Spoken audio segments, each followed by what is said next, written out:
त्यामुळे ते गेले म्हणजे काही काम थांबलं असं नाहीये. एखादा माणूस रजेवर गेला की एखादा माणूस कुठे ट्रेनिंगला गेला म्हणजे याचा अर्थ चार्ज कोणाला नाही, चार्ज बागडे साहेबांनी दिलेला आहे.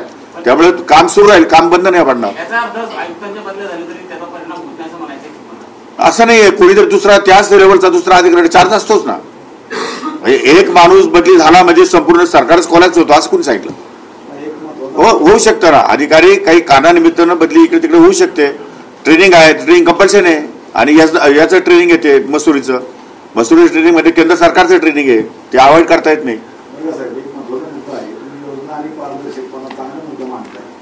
हे सगळं करायला तुमच्याकडे मनुष्यबळ खूप कमी आहे. कॉन्ट्रॅक्टवर 3-4 हजार लोक तुमच्याकडे काम करतायत. ही सगळी पूर्तता आपण त्याचा मी संपूर्णपणे अभ्यास करतो आहे. कॉन्ट्रॅक्टर 4,000 लोक काम करून तेवढं एफर्ट घेऊन आम्हाला बेनिफिट मिळतोय का नाही तो तर पाहायला पाहिजे. माणसं कामाला लावणं म्हणजे याचा अर्थ रिझल्ट मिळणं असं होत नाही ना. म्हणजे अजूनही 10 लाख माणसं कामाला लावायचे, रिझल्ट काहीच नाही, शून्य आहे, काय करायचं त्याचं? त्यामुळे पगारावर आस्थापनेवर पगारावर खर्च करण्यापेक्षा इफेक्टिव्ह काम कसं होईल आणि लोकांना रिझल्ट कसे मिळतील त्या संदर्भात आमचं काम करण्याचा प्रयत्न आहे. त्यावर भरती हा विषय नाही. भरती पॅटर्न जो आहे ना त्याचा रिपोर्ट यापूर्वी गेलेला आहे. समजा तुमचं एलडीओ कार्यालय बंद करायचं उपयोग पाहिजे आणि तालुका कृषी अधिकारी जिल्हाधीशामध्ये ते बळकट करायचं, पण ते काय पुढे होत नाही. ज्या भागामध्ये कामं सुरू नाहीत किंवा ज्या भागामध्ये रिपोर्टिंग व्यवस्थित नाही की ज्या भागामध्ये रिटर्न चांगले नाही आहेत असे कार्यालय असे भाग आम्हाला बंद करावे लागतील किंवा त्याचं रूपांतरित तरी करावं लागेल. जिथं कसं आहे की पूर्वीच्या काळामध्ये काही पारंपरिक पीक पद्धती होती, आता पीक पद्धती बदलली आहे. आता शेतकऱ्यांचा विचार बदलला आहे, तांत्रिक शेती आलेली आहे. त्यामुळे आता जसजसा वेळ बदलेल, जसजसा काळ बदलेल तसतशी परिस्थिती बदलते, पिकाचा पॅटर्न बदलतो. त्यामुळे पूर्वीच्या काळात काम करणाऱ्या लोकांना नवीन तंत्रज्ञान कदाचित येत नसेल तर दुसरीकडे ट्रान्सफर करता येईल. ते म्हणजे असं ते समायोजना त्या ठिकाणी करावी लागेल. आणि आकृतीबंध अजून नव्याने तयार करायचे आहेत. आकृतीबंध तयार झाल्याशिवाय आपल्याला किती लोकांचं शॉर्टेज आहे आणि हे लोक जे शॉर्टेज आहेत ते कुठे घातले आहेत, ते स्किल्ड आहे की नॉन स्किल्ड आहे ते पण बघावं लागेल ना. त्या संदर्भात एकदा आकृतीबंध तयार झाला आणि मग आपल्याकडे किती माणसाचं शॉर्टेज आहे आणि किती जागा रिक्त आहे, या रिक्त भरणं जागा आवश्यक आहे का किंवा दुसऱ्या जागा त्या ठिकाणी आपण रिप्लेसमेंट देऊ शकतो, हा सगळा साधक बाधक विचार करून त्यावर निर्णय घेऊन. माजी केंद्रीय मंत्र्यांवरती आरोप केलेला आहे. पीक विमा घोटाळ्याचा परळी पॅटर्न राबवला गेला. या पीक विमा घोटाळ्याची तुम्ही माहिती घेणार आहात?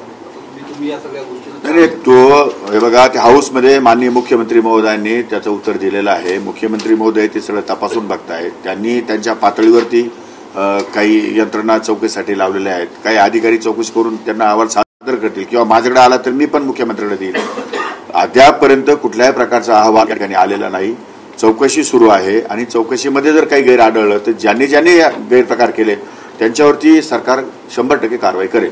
कृषी खात्याकडनं काही चौकशी सुरू आहे का? म्हणजे फक्त परळीच नाही, राज्यातही इतर ठिकाणी काही आंध्र प्रदेशातल्या लोकांनी तिथे बसून इथं विमा उतरवले होते. नाही, अजून ते मी त्याची खातरजमा करतोय. अजून तो खातरजमा करण्यासाठी सांगतोय काय की अजून सचिव बसलेले नाहीयेत, आयुक्त काल परवा बसले, नेमकी आता उद्या ते जाणार. आता मी यांच्याकडून ती माहिती घेतोय किंवा विम्याच्या संदर्भामध्ये कोण कुठले खात्याकडे ते आपलं कुठल्या विभागाकडे ते विम्याचं काम होतं आणि त्या विम्याच्या लोकांनी काम व्यवस्थित केलंय की नाही केलंय त्या संदर्भात मला असं वाटतं की बरेचसे पैसे वाचवलेत. आम्ही विमा कॅन्सल करायला लावले बऱ्याचशा लोकांना.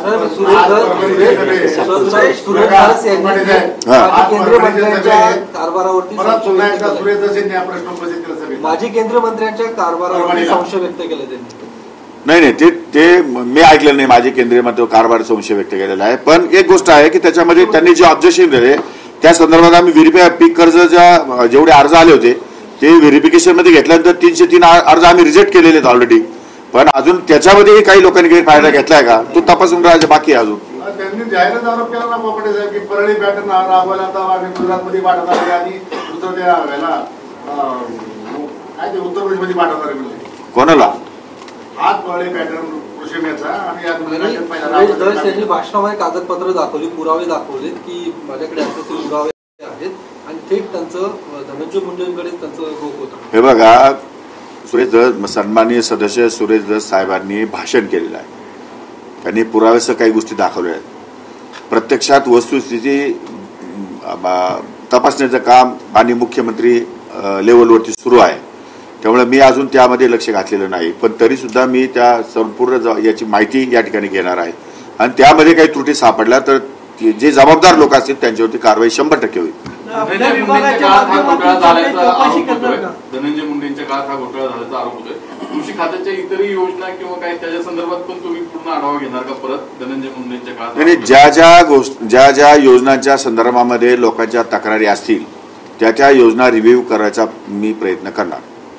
या पीक विमा बनावट पीक विमा प्रकरणांमध्ये गुन्हे दाखल करण्याचे प्रावधान आहे. मात्र अद्याप एकही गुन्हा दाखल झाला नाही. जिल्हाधिकाऱ्यांना आहे तर आपण काही जिल्हाधिकाऱ्यांना सूचना करणार? अद्याप निष्पन्न झालेलं नाही. अद्याप काही जोपर्यंत तपासाचा अहवाल माझ्याकडे येत नाही आणि कुणी गुन्हे केले निष्पन्न होत नाही तोपर्यंत फौजदारी केस कोणावर वेग दाखल करणार. या वर्षाचा सोडून द्या, गेल्या वर्षामध्ये जी काय बनावट प्रकरणं आढळली त्यामध्ये देखील गुन्हे दाखल झालेले नाही. जिल्हाधिकाऱ्यांना ते अधिकार आहेत, त्यांनी ते अधिकार वापरायला सूचना देणार का? देणार ना, 100% देणार. जिल्हाधिकाऱ्यांनी त्यांचे अधिकार वापरलेच पाहिजे. चुकीचं काम होत असेल तर जिल्हाधिकाऱ्यांनी तात्काळ कारवाई केली पाहिजे. सर, बोगस खतं, बियाणं आणि कीटकनाशक या अनुषंगाने काय डोळ्यासमोर काय नेमकं? नाही, याच्यामध्ये दोन गोष्टी. तो पण विषय मी आज केंद्रीय कृषी मंत्र्यांवर बोललो की एमआरपी जी आहे एमआरपीवर फार मोठ्या प्रमाणात वाद होऊ शकतो. एमआरपी कोण डिसाईड करतं? एमआरपी कंपनी डिसाईड करतात. कंपन्याला काय अधिकार आहे, काय निकष आहे एमआरपी डिसाईड करण्याचं? एमआरपी म्हणजे मॅक्झिमम रिटेल प्राइस कोण ठरवतं, कशामुळे ठरवतं, त्याची कॉस्टिंग काय आहे? त्यामुळे एमआरपी वरती कंट्रोल केंद्र सरकारचा असला पाहिजे आणि एमआरपी डिसाईड करत असताना कारण शेवटी या सगळ्या खत कंपन्या, औषधाच्या कंपन्यांना परवानग्या हे केंद्र सरकार देतं, राज्य सरकार देत नाही. त्यामुळे याच्यामध्ये बनावट प्रकार आहे, डुप्लिकेशन प्रकार आहे, अनेक गोष्टी, मिक्सिंग प्रकार आहेत, अनेक गोष्टी आहेत त्यामध्ये.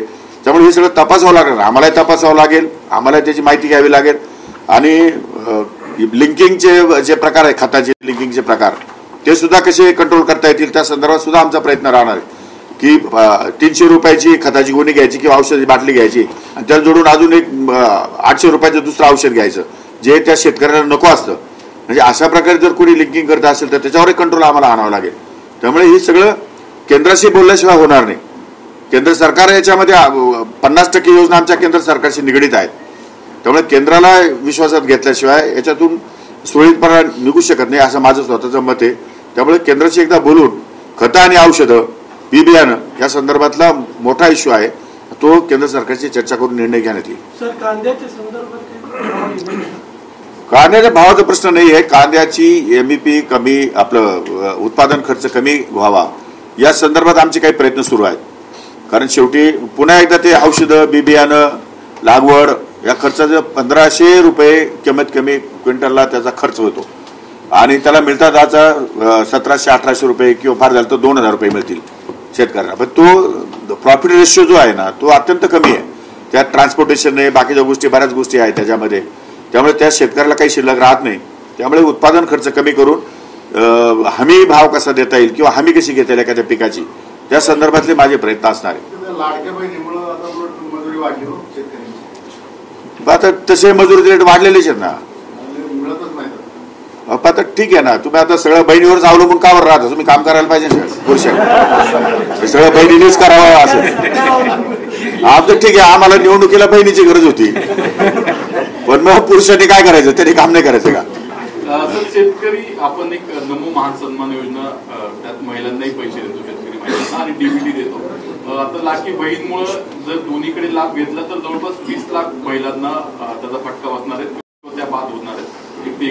त्यांना लाभ घ्यावा लागेल किंवा लाडकी बहीणचा घ्यावा लागेल. हे बघा, एका वेळेस 2 ठिकाणी लाभ घेता येत नाही, नियम या. त्यामुळे तो निर्णय त्या महिलांनी घ्यायचा आहे. त्यांनी लाडकी बहीण योजना घ्यायची की पंतप्रधान योजनेमध्ये सहभाग नोंदवायचा, तो त्यांनी ठरवायचा आहे. त्यामुळे त्यांना मात्र लाडक्या बहिणींना, महिलांना अधिकार प्राप्त व्हावे, त्यांना घरामध्ये आर्थिकदृष्ट्या मदत व्हावी या भावनेनं स्वतंत्र पायावर उभं राहता यावं. आणि आपल्याला कल्पना आहे, आपण सर्वजण आपल्या प्रत्येकाच्या घरामध्ये एक महिला असते, 2 महिला असतात, 4 महिला असतात. महिला आहे ती पैसे ती प्रपंचासाठीच 100% वापर करते, ती दुसरीकडे वापर करतच नाही. लाडकी बहीण योजनेचे पैसे ती प्रपंचासाठी यूज करणार, मुलाबाळांना काहीतरी देणार, डबे तरी देणार, बिस्किट तरी घेणार काहीतरी ते घरामध्येच करणार. त्यामुळे हे पैसे योग्य स्थितीमध्ये चालले. आणि अलीकडे जो महिलांचं शोषण हा जो विषय होता तो हळूहळू कमी होत चालला आहे. अलीकडे महिला स्वतंत्र झाल्या, स्वायत्तता मिळाली त्यांना. त्यामुळे शासनाचा त्यामध्ये फार मोठा सहभाग आहे. आणि येणाऱ्या 2029च्या निवडणुकीमध्ये महिला आरक्षणाचं बिल विधानसभा आणि लोकसभेला येणार आहे. त्यामुळे 33% महिला आता ऑलरेडी 30%पासून 50% महिला लोकप्रतिनिधी म्हणून पुढे येणार आहे. त्यामुळे हळूहळू तुम्ही सुधारून घ्या. हा निर्णय झालाय का? कारण लाडकी बहीण योजनेचा जर लाभ घेत असतील तर कृषी सन्मान योजनेचे पैसे वजा होतील. हा निर्णय झाला नाही. पण दोन्हीपैकी एक योजनेमध्ये त्यांनी सहभाग नोंदवावा अशी सर्वसाधारणपणे विरोध रोहित पवारांनी केलाय की हा सरकारने निर्णय घेऊ नये, घेतल्यास त्याला विरोध आमचा केला. नाही बघा, तो राजकीय विरोध आहे. राजकीय विरोधाला मी त्याला काय फार थारा देत नाही. माझं मत असं आहे की जेव्हा सर्वसाधारणपणे राज्य सरकारच्या कुठल्याही योजनेमध्ये एका माणसाला 2 योजनेचा फायदा घेता येतो का? नाही येत आहे. एक शेतकरी 2 बँकेकडनं एकाच जमिनीवरती कर्ज घेऊ शकतो का? नाही घेऊ शकत. मग जे नियम इतरांना आहेत तेच नियम महिलांना लागू होतील. योजना असू द्या वेगवेगळ्या, पण तो कसा तो निर्णय द्यायचा की नाही द्यायचा, मग शासनाला GR काढावा आहे स्पेशल की 2 योजनेचा फायदा महिला घेऊ शकतील. That is out, that's all. ते कधी नाराज होते? तुम्हाला कोण सांगितलं नाराज आहे?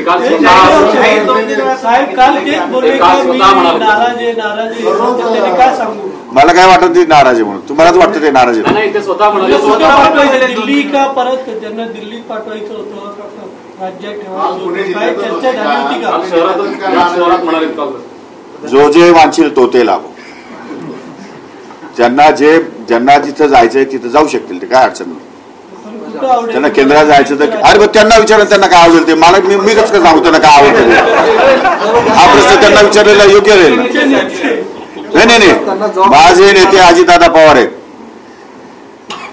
माझे नेते अजितदादा पवार आहे आणि माझे नेते आता राज्याचे मुख्यमंत्री देवेंद्रजी फडणवीस आहे. त्यामुळे माझे नेते दुसरं कोण नाही. पक्ष दुर्लक्ष करतोय त्यांच्या मागणीकडे? नाही, असं काही नाही. पक्षाने पुष्कळ लाड केले. आता काय करायचं राहील? लाड किती लाड करायचे मला सांगा तुम्ही. आज पुष्कळ लाड केले पक्षाने. भाजपमध्ये जायच्या तयारीत आहेत अशी चर्चा. तो त्यांचा निर्णय आहे. त्यांना योग्य वाटतं तो निर्णय ते घेऊ शकतात. तो मुख्यमंत्र्यांचा अधिकार आहे. पालकमंत्री पदावर मी भाष्य करणं योग्य होणार नाही. सन्माननीय मुख्यमंत्री महोदय तो लवकरात लवकर निर्णय घेतील. अजित पवारांनी बीडचं पालकमंत्री पद घ्यावं अशा पद्धतीची मागणी होते. बजरंग सोनवणे वगैरे या सगळ्या मंडळींनी केलं की बीडमध्ये ज्या पद्धतीने सध्या हे सगळ्या घडामोडी घडत आहेत त्या पार्श्वभूमीवर अजितदादांनी तिथलं पालकमंत्री पद स्वीकारावं. तुम्हाला काय वाटतं? नाही, मला माझ्या वाटण्याशी काही संबंध येत नाही. मुख्यमंत्री महोदय जो निर्णय घेतील तो निर्णय दादाही मान्य करतील आणि आम्हालाही मान्य करावा लागेल. विषय सगळेच मान्य करतील. तर शेवटी कसं आहे, टीमवर्क आहे. टीमवर्कमध्ये जो निर्णय माननीय मुख्यमंत्र्यांनी घेतला तो सर्वांना मान्य करावा लागतो. बोलताना बोलणार की राज्याची आर्थिक स्थिती चांगली झाल्यानंतर 4 सामान्य राज्याची स्थिती चांगली नाही का? आता चांगली नाही आणि वाईटही नाही. शेवटी कसं आहे की आर्थिकदृष्ट्या या आमच्या महिला भगिनीमुळे तिजोरीवर जो थोडासा बोजा पडलेला आहे तो शेतकऱ्यांसाठी आम्हाला सरप्लस करता येत नाही. म्हणून जरा आम्ही मागे पुढे करतो आहोत आणि मागे पुढे करून त्यातून जरा थोडीशी उत्पन्नात वाढ झाली की आम्ही शेतकऱ्यांच्या बाबतीमध्ये माननीय मुख्यमंत्र्यांनी जाहीर केलेलं आहे. त्यामुळे थोडंसं मागे पुढे होईल, पण ते कधी ना काहीतरी होणार 100%. शेतकऱ्यांच्या सगळ्या कर्जमाफीला लाडक्या बहिणी अडथळा नाही अजिबात नाही. आम्हाला हे बघा, जर शेतकऱ्यांच्या जर लाडक्या बहिणींना शेतकरी अडथळा ठरत होते तर मग शेतकऱ्यांना आम्ही 7 हॉर्सपावरपर्यंत वीज बिल का बरं माफ केलं? 15,000 कोटी आम्ही शेतकऱ्यांना दिलेच ना. दिले नाही का राज्याने? मग ठीक आहे, 40-42,000 कोटी रुपये आमच्या महिलांना गेले असतील. कमी जास्त प्रमाण झालं असेल. आणखी थोड्याफार प्रमाणात पैसे मिळाले की कर्जमाफीचा निर्णय होईल. त्यामुळे असं काही नाहीये. हिंगोलीमध्ये एक व्हिडिओ फिरतो शेतकऱ्याचा, बारदाना नाही म्हणून सोयाबीन विक्रीला नाफेडनं तिथे थांबवलेला आहे आणि रडतानाचा तो व्हिडिओ आहे. तर अशा पद्धतीने राज्यात वेगवेगळ्या ठिकाणी चित्र दिसतंय. तर काय त्यावर आपण करणार? आता हे व्हिडिओ कशाचे कसले फिरू शकतात? काय तो व्हिडिओचं काय त्याच्यावरती ऑथेंटिक काय समजायचं? जोपर्यंत माझ्यापर्यंत आलेलं नाही, मला माहिती नाही, तोपर्यंत त्याच्यावर मी भाष्य करणं योग्य होणार नाही. ऑथेंटायझेशन काय त्याचं? सर, मराठा संघटना असतील, सुरेश धस असेल, सगळ्यांकडनं मागणी होती की मुंडेंना धनंजय मुंडेंना मंत्रिमंडळात वगळलं जावं जोपर्यंत बीडच्या घटनेचा न्यायालयाचा निकाल येत नाही. काय तो हे बघा, तो संपूर्ण अधिकार हा माननीय मुख्यमंत्री महोदयांचा आहे.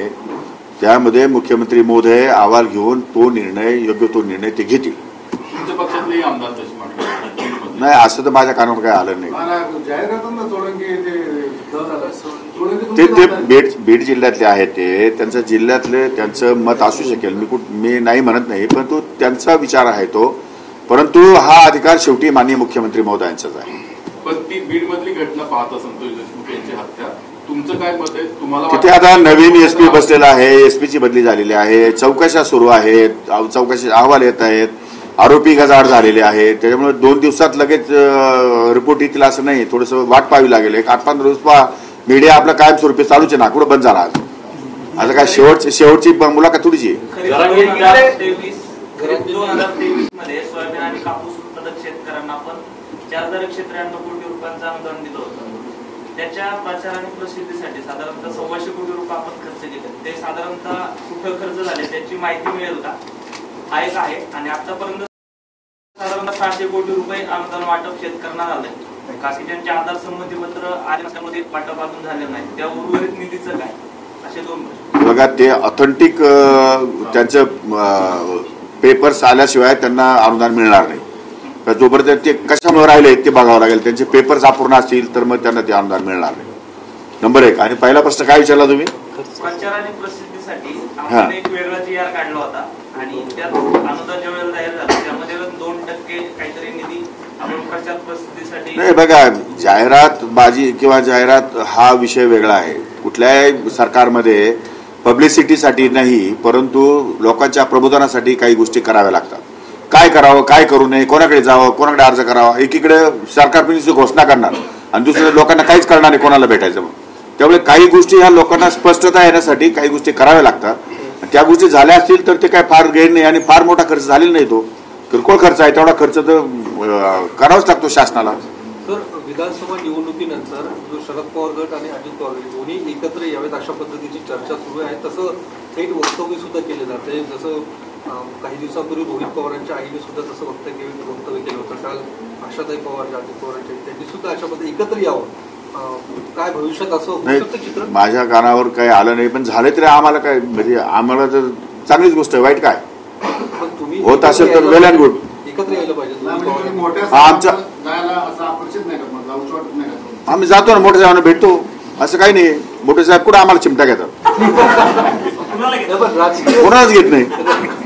राजकीय दृष्टीने एकत्र आलं पाहिजे का? एकत्र आलं पाहिजे. नाही, चांगलीच गोष्ट आहे ना. काय बिघडलं? जर कलेक्टिव्हली जर संख्या वाढत असेल, माणसं वाढत असतील, पक्ष वाढत असेल तर वाढवला पाहिजे. तुम्ही आवाहन करताय पवार साहेबांना की या तुम्ही आमच्यासोबत?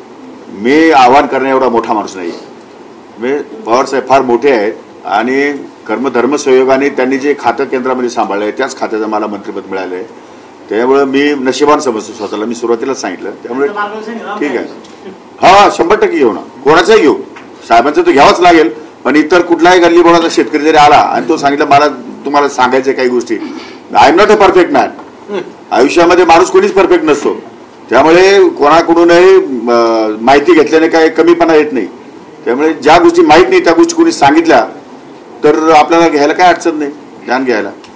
बीडचं प्रकरण तुम्ही पाहता, जरांगे असं म्हणतात जर त्या प्रकरणातले आरोपी सुटले तर मुंडेंना रस्त्यावर फिरू दे. अरे बाबा, कृषी खात्याचा अहवाल सारखं बीड काय बीड सोडून काय राज्य नाही का दुसरं? अरे बीडचं बीडवाल्यांना विचारा, मुख्यमंत्र्यांना विचारा, मला काय विचारता बीड? एक नेते म्हणून, पक्षाचे नेते म्हणून. नाही, तुमच्या पक्षातल्या नेत्या, मी पक्षाचा नेता नाही, मी पक्षाचा कार्यकर्ता आहे. मी या खात्याचा मंत्री आहे. या खात्यामध्ये पारदर्शकता निर्माण करणं माझं काम आहे. याच्या पलीकडे मला राज्यातल्या राजकीय घडामोडीविषयी मी जास्त भाष्य करू इच्छित नाही.